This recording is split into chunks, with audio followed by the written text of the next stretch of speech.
আমাকে একটু একা থাকতে দাও। তোর মতো এরকম ঘটনা পৃথিবীতে কত মেয়ের সাথে ঘটেছে, তারা কি তোর মতো হার মেনে নিয়েছে নাকি? লেলা একটা ভালো জামা পরিলে, দুদিন বেড়াতে গেলে সব ঠিক হয়ে যাবে। আমার আর বাঁচতে ইচ্ছে করে না জানো ভাবি, তোমরা পারলে আমাকে একটু বিশ্লেষণ দাও না। কি পাগলের মতো বকছি? কষ্ট কার জীবনে নাই?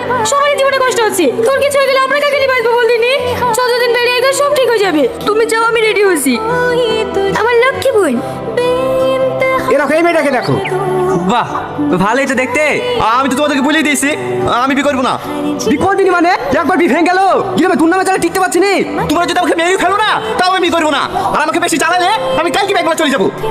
সালমা ভাই, মাঠ ফেরাতে মেলা হয়েছে, যাবা দেখতে? হ্যাঁ যাবো। তাহলে আমি সেজে নেই কি? এই রীতি, যা রেডি হলে গা, মেলা দেখতে যাবো। তুমি যাও ভাবি, আমি যাব না। যাবিনি মানে? যা রেডি হলি গা। কেমন আছে সালমা? ভালো আছে কাকা।